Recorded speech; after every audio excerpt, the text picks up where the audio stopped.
We are going live in 5, 4, 3. Welcome to Beacon Broadcast Tonight. I'm your host, Lupus. And I'm Xavier. Welcome to the nightly news syndicated across the sector.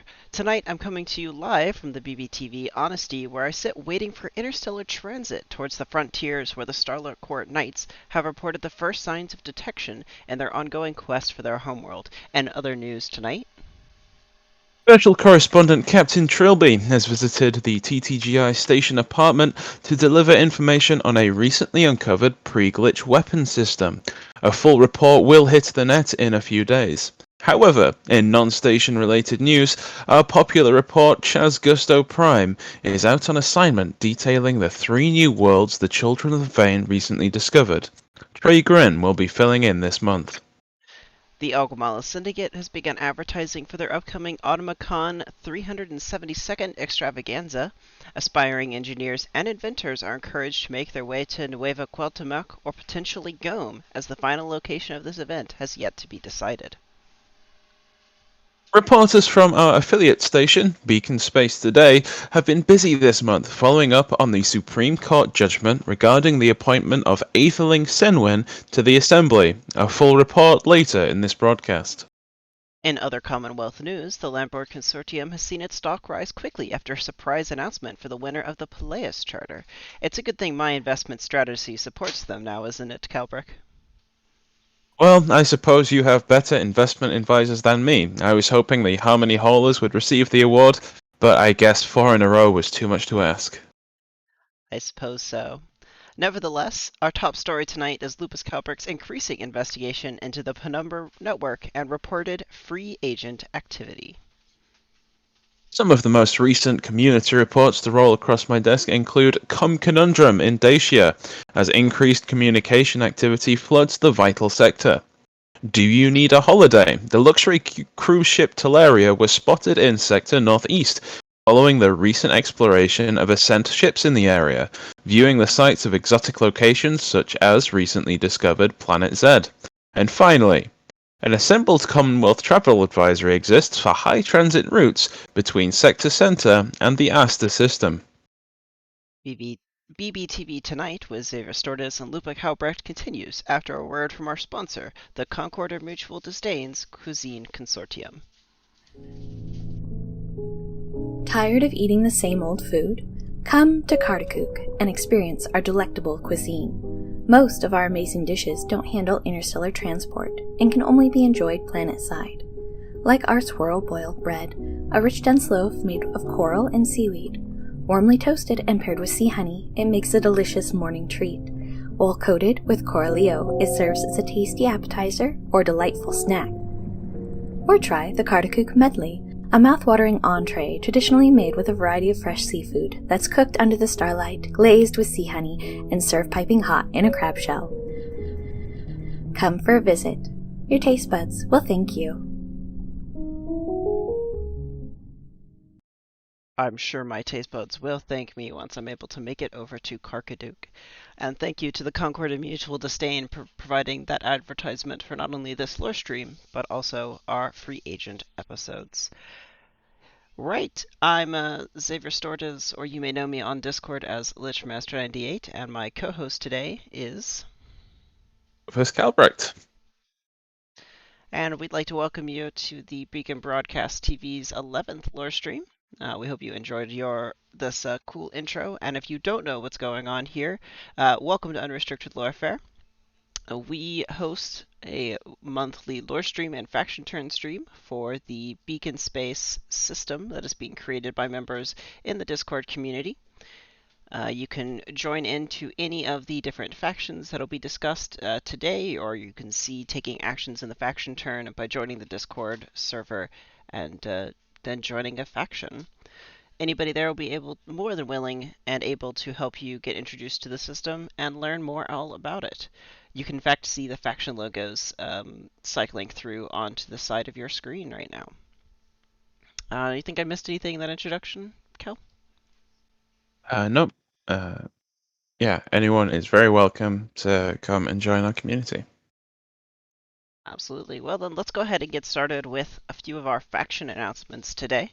We'll be picking things up with the Children of the Veins reporter Trey Gwynn.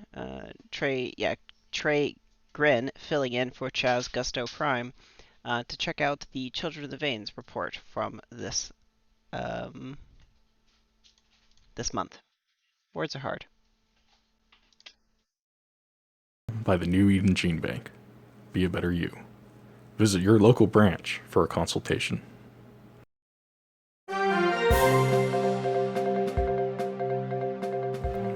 Hello, Beacon Space. This is Trey Grin here with the latest, filling in for Chaz, who's out sick today. Coming up, we have a major story this cycle that could impact the entire sector, later in our report. For our first story this cycle, an update on BBTV anchor L. Calbrick's ongoing legal battle. Calbrick made his first court appearance this past week here at the TGI Station Court, with the famous reality TV star, Honorable Judge Kangaroo, presiding. However, initial proceedings were disrupted as the prosecutor, Colonel Fry Esquire, collapsed into anaphylactic shock during his opening statements. The prosecution's team later accused Calbrick's defense lead, Ochre Hayes, an accomplished mycelian lawyer from the vein of dark labors, of spreading toxic spores in session in order to debilitate the prosecution. In a statement, Ochre Hayes claimed this was a natural organic process for mycelians, and that it was simply an unfortunate coincidence that Colonel Fry Esquire was so particularly afflicted with such a large amount of noxious spores. As a result of this mishap, L. Calbrick's next court date has been delayed until further notice. Thoughts and prayers, Cal. Next up, the Children of the Veins exploration report from the Expeditionary Fleet, Rites of Spring. During their visit to System 0805, the Expeditionary Fleet uncovered 3 habitable planets, each possessing thick atmospheres due to gases from the local star. Vein explorers were able to open early lines of communication with the 2 farthest planets from the system star, confirming the presence of TL4 civilizations.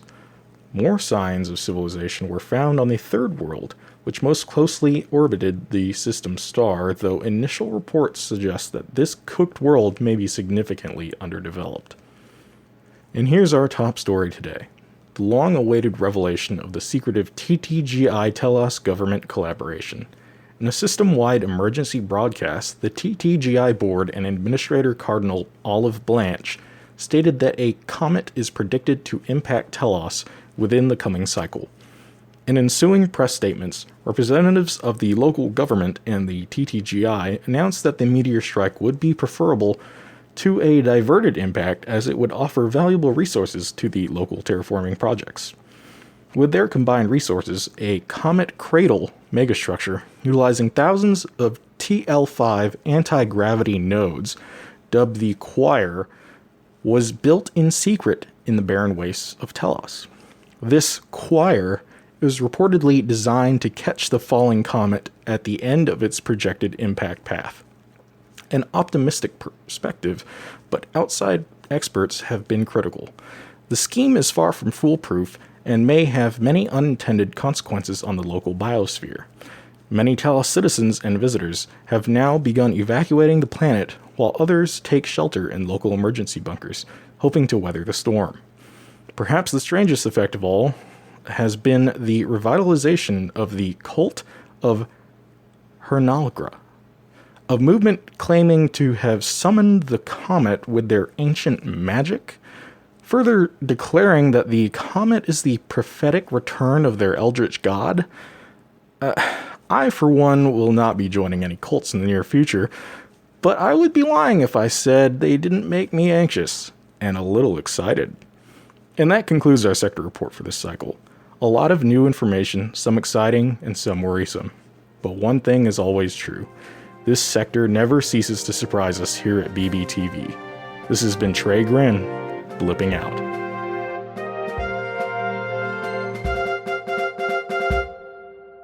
Thank you, Trey, for that report and for filling in for Chaz Gusto Prime. We always appreciate reports that come out of BBTV's affiliates within the Children of the Vein. Kubrick, that explains why you didn't tell me anything about that court date last time I asked. Don't tell, I always say. Suppose that's one way to deal with unfortunate news. Well, we thank the Children of the Vein for their report, and I suppose we'll have to hope that the so-called choir is capable of catching the incoming comet Strovakov within the next cycle. Moving right along, we shift on over to the Aguamala Syndicate, who have presented an upcoming advertisement for their Automacon event. Hola, Starship Shooters and Monster Kaboomers. It's that time of year again. Get hyped for the Automacon 372 coming this August, a festival of Aguamalan ingenuity where sector-renowned engineers gather to show cutting-edge advances in automation technology, where you can see such things as Professor Luisa Almia's revolutionization of goods transportation, Palakia, I've totally butchered that, the mosaic-making robot, and meet and greet Fernando Lazari. And do not forget the main event, our automation game, where participants will be given 1 weekend to automate a process never been done before to our choosing. Bring us wacky but society-changing designs such as grape peel art, hydroponic billboards, and indoor fireworks. Or anything else you can come up with. The most efficient will win a top secret grand prize, so make sure you are there this August. It's sure to be a wild time. This advertisement has been brought to you by the Aguamala Syndicate. And we here at BBTV would like to thank the Aguamala Syndicate for their patronage and advertisement on our services. Personally, I'm a huge fan of Automacon, and I'm very disappointed that I will not get to go this year. In particular, I enjoy the evolution this year of Great Peel Art, moving forward from the runner-up last year, a group of surgeons who did surgery on a grape. I think I remember that report now. That was quite an interesting report. Say, perhaps we could get somebody there to build you a robot with a video screen and cameras, and we could just beam you in to the event. That way you could report on it live? Commuting. I'll think about it. We'll just have to make sure we can get the communication stream stable enough, I guess, across that many sectors. Indeed, indeed. Communication has been troubled recently. I believe we'll be finding out more about that in your free agent reports, won't we? Indeed. But next up, we have a report continuing from the Assembled Commonwealth's ongoing legal issues as the city-state of Nehaven and the city-state of Bjorgen continue to duel over the inclusion of the Aetherling within the Assembly. The judgment of is reported to you now. By majority decision, this court decrees that the actions by the city-state of Bjorgen and Representative Senwin are wholly within the legal framework of the Assembled Commonwealth and congruent with the Articles of Assembly and the Constitution of the Commonwealth. The judgment was delivered by Chief Arbiter Veronica Ziegler, with which Justices Naya Falk, Carol Ennis and Representative Aidan Suas agreed. Representative Desmond Wells gives a dissenting judgment. The reason for the judgment are listed as follows. In the Issue 1, the use of outdated legislation. Articles of Assembly and the Constitution of the Commonwealth enshrine the right of city-states to determine their own internal governance, specifically stated in Section 10 of the Articles of Assembly as pertaining to the process of selecting representatives to the Assembly. No mention in the Articles of Assembly that this process must be election or democratic vote, only that the people of the city-state have the power to recall their representatives if an authorized recall petition is received by the Assembly. In Issue 2, the role of Representative Senwin as Aethering, it is the majority judgment of the court that the role of Aethering has no legal basis and is entirely ceremonial. It is the opinion of the court that it provides no special powers, and that its holder remains a private citizen of the assembled Commonwealth, and as such retains the rights of any citizen of the Commonwealth to serve in the Assembly. It is, however, the opinion of this court that upon ascension to the throne as Atharch, any position in the Assembly held by Representative Senwin must be forfeited in order to ensure the Assembly's role as servants of the sovereign and maintain the need for the separation of power as outlined in Section 1 in the Articles of Assembly. Legislation does note that in the event of a declared emergency, assent can be given for a member of the House of Ida to be granted special considerations in order for the governance of the organ to continue unheeded. So, to translate that into non-legalese for our listeners, the court has decided that Representative Senwin, the eighth ring, can continue to be a voice on the Assembly, but should the unfortunate date arise that they ascend to the throne on the death of the current monarch, then they will have to give up their seat within the parliamentary body. But certainly a win for the royalists who wish to see the royal family continue in their role. Absolutely, that is quite a success in the courts for the royalists. Hopefully, the opposition doesn't find too many issues with the legal opinions. Yes, increasing tension does cause issues. However, it does make for great news, so we will be reporting all of the incidents as they occur. Of course, we appreciate our affiliate stations of the beaconed space today for all of their wonderful reporting coming out of the ASTA system. But that's not all we have to talk about from them today.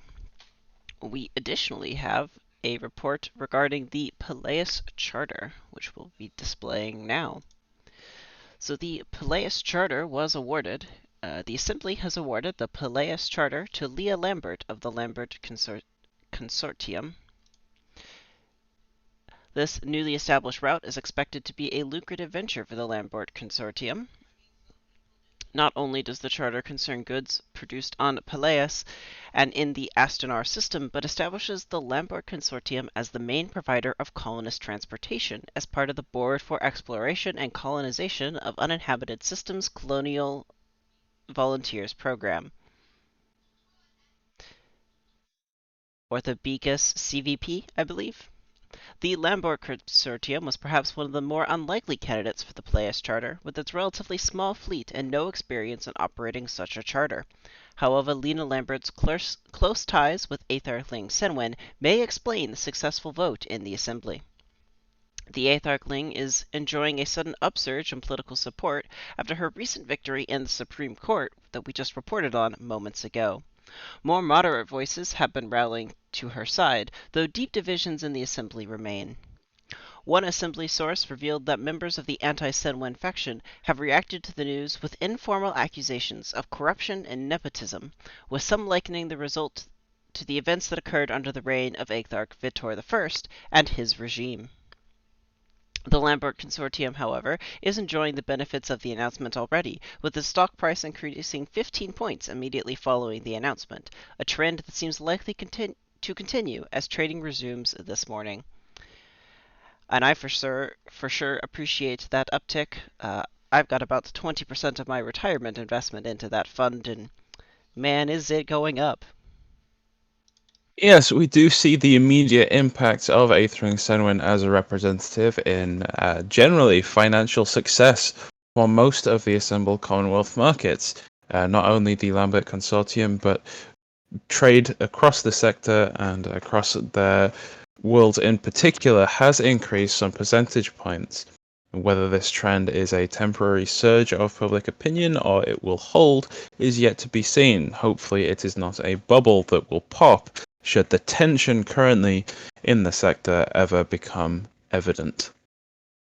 Next up, I believe we have an advertisement that comes from our proud sponsors, Children of the Vein, Be a Better You. I'm not sure exactly what this advertisement is, but we will see it on our monitors in a moment. I do believe production has been hiding it from you for some time. This would be a poster for advertising your, as in the viewer's, favorite reporter, Chaz Gusto Prime, who can only be listened to on BVTV. Of course it is. Of course this is what it is. Chaz Gusto Prime, award-winning reporter, everybody. Best reporter BBTV's ever had, no matter how much work you put in. There's something about the crowd approval rating that does seem to be very impactful on receiving awards in this industry. Yes, yeah, everybody likes him. I get it. Maybe you just need to work on being a little bit more likable? Perhaps not being in a court case would help. We will see. We will see. We do seem to have one listener comment scrolling in throughout this time across our millions of viewers that you're at least one person's favorite reporter. That person will be rewarded. Fair enough. Well, we thank Chaz Gusto Prime's advertising team within BBTV for all of their assistance. With that, I believe we get to move on to some promotions regarding some new wiki articles that have appeared over the last couple of months since we checked in with these factions. We're going to be starting with apparently me needing to fix the overlay. We're starting highlighting some wiki articles that we're particularly impressed with. One of them being the homeworld of Caldecott, and the homeworld of the Concord of Mutual Disdain.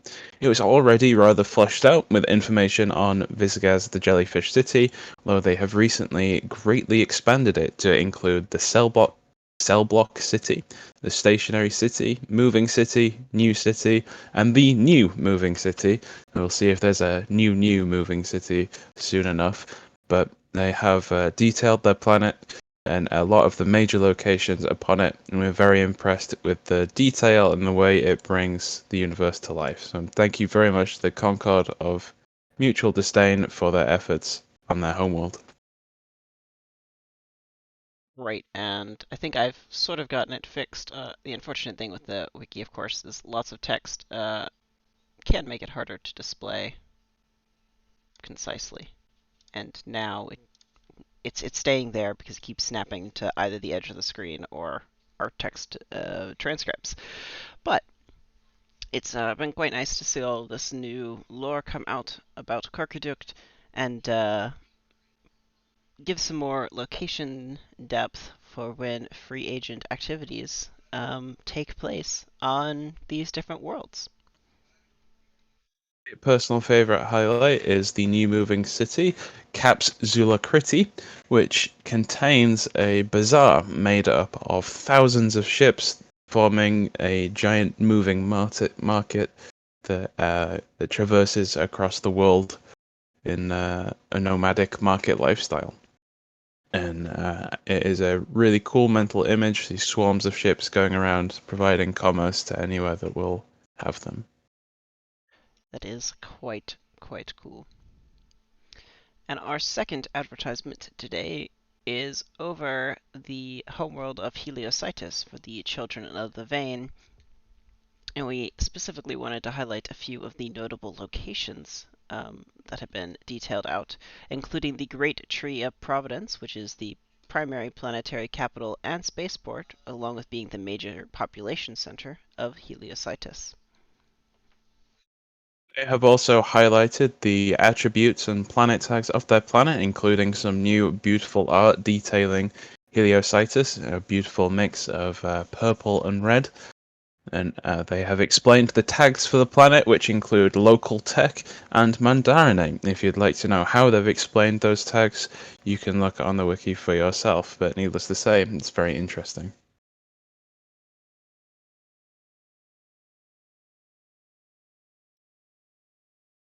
Yeah, I think I'll have to come up with a better way to display some of the wiki text on the lore stream in future sessions. So I will be making a note on doing that. If you're interested, though, both of the links to the articles have been placed in the Twitch chat, and I will try to remember to place them into the VOD on YouTube's comments description. That's the thing. So you can find it there. Yeah, we work continually to improve our lore streams, and this is something that we will come up with a better way to share. But we are very thankful and very proud of the Children of the Vein and the Concord of Mutual Disdain for their efforts on their homeworld pages here. We were very impressed by them and enjoyed reading them. With the promotions of new wiki articles out of the way, I believe we've come to our primary report this evening from yourself, Calbrick. Yes, I have a collection of 3 seemingly unconnected events, but my personal reporting leads me to believe that the Penumbra and the mercenaries within it, known as free agents, are responsible for some or all of these stories, such as unusual activity has been reported from the barren ice world of Dacia, located only a single hex away from the center in Keisho. This important world acts as the historical anchor for many generation ships. Tour captains and trade vessels have been reporting a greatly increased level of comm traffic in the region, to the point where some have been left with blown out receivers and damaged transponders. BBTV's analysis of the errant waveform indicates that a surge has also occurred in the subcarrier waves and encoded data packets used commonly by criminal elements within our galaxy. It does leave it open to wonder, has the Penumbra done this? Could they be responsible for it again? For all our sakes, I hope not. I likewise hope not. Stable communications is the backbone of BBTV's reporting across the sector. And just to be clear, we don't know exactly what's caused this communication burst. It appears to be sourced from several homeworlds around Beacon space, but it does match up with something that a criminal enterprise may do. Very interesting. What about our second report that's seemingly unrelated? Well, the continued exploration of ascent vessels into the galactic northeast has been fruitful. Many planets, some already occupied or capable of sustaining life, have been rediscovered, or in some rare cases, noted in sector charts for the very first time. The principal university on Icaros declined to comment, as if they had made contact with any new species or made discoveries of any significant scientific value. The luxury ship Teleria made the first successful cruise with paying customers into that area of space. Receiving rave reviews, the occupants got to experience such sights as the newly discovered Planet Z and various species homeworlds in the core of our sector before making their way back to TTGI. Investigators are concerned that a large volume of transactions on board the luxury ship Teleria were done using an unregulated, decentralized currency that they claim is a favorite of criminal activity. Quite interesting.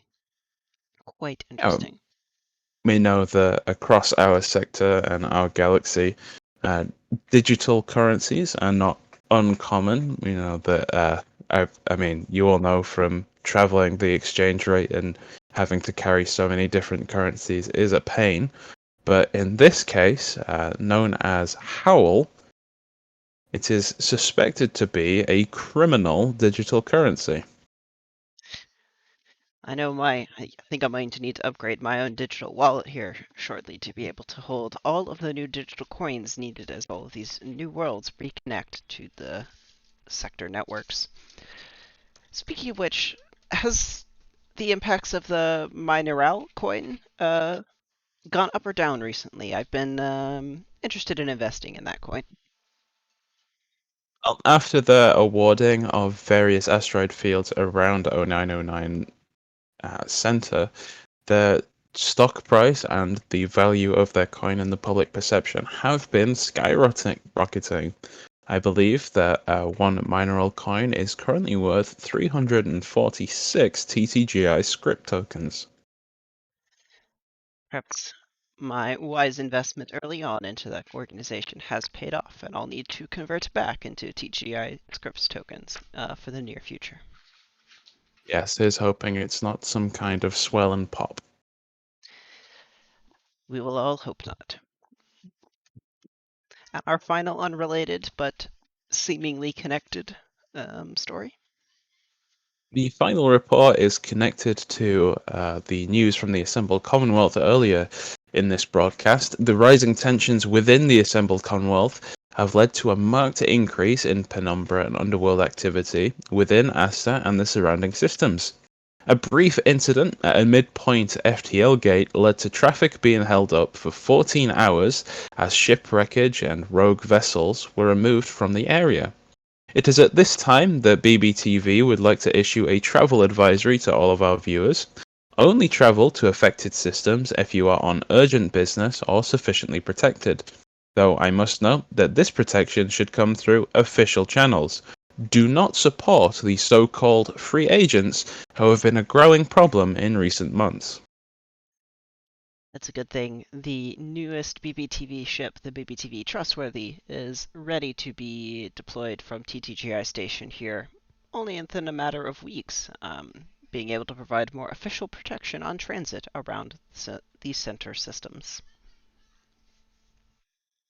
If you would like to know more about any of these story tidbits and where it's come from, they're all being spawned from the Free Agents RPG set within Beacon Space. It's available to any community member to sign up and play in a session as a member of the underworld of Beacon Space, going on secretive, on sometimes not so secret missions for the larger factions that need plausible deniability. So if you've ever played games like Shadowrun or Blades in the Dark, you might find it familiar. But yeah, sign up to our Discord, and then you can sign up for the free agent sessions and be a player in one of our games. You can also find VODs of the sessions that we've done already on this channel and on our YouTube channel. And in fact, we'll have a new episode of the Free Agents series premiering tomorrow on our Twitch channel, starting sometime between noon and 1 p.m. Eastern.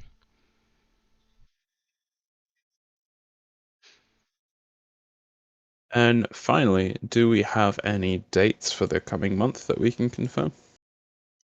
Sure, we have tomorrow's upcoming stream of a free agent session to tune in for.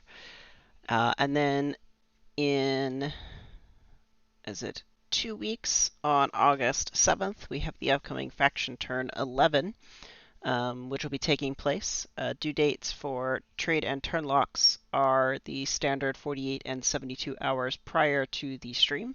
So that would be the 5th and the 4th for turn and trade lock, respectively. Please make sure you've got your turn orders in by that time so that we can have a successful stream on the 7th. And then I guess the 31st of July we'll have another free agent session, so long as the VOD is ready for premiere. Here's hoping. It should be. Basically ready, just needed to render it out and add in some incoming advertisements.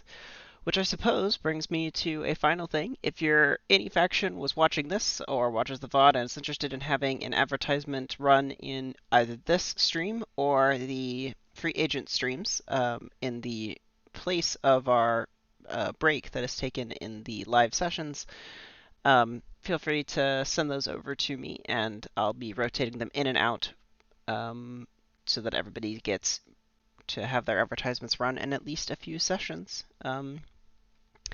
So yeah, I'd really appreciate any of those. The example from the Commonwealth was run earlier in the stream as part of our cold open, and then Children of the Vein in the past couple months have supported their Be a Better You advertisement campaign, which has been very cool, and we'll be hoping to see more of those show up in the free agent sessions.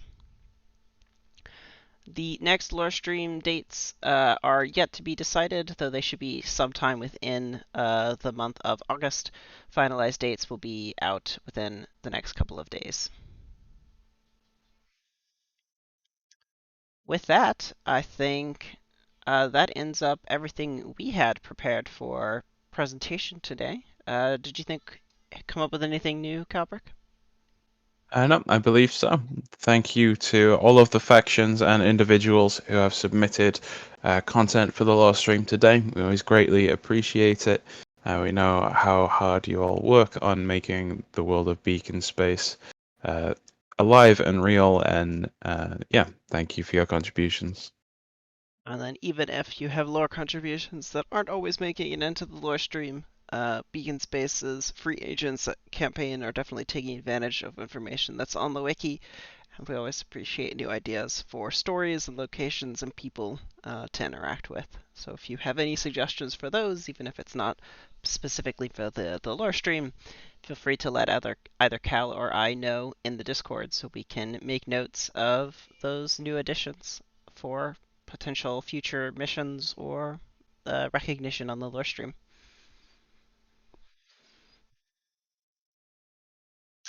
With that, though, I think that wraps us up here this evening. So I've been Xavier Stordes for BBTV and Unrestricted Lorefare. My co-host has been, I've been Lupus Calbrecht.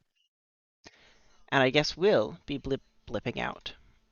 Thanks everyone for a fantastic stream, and we will see you again next month.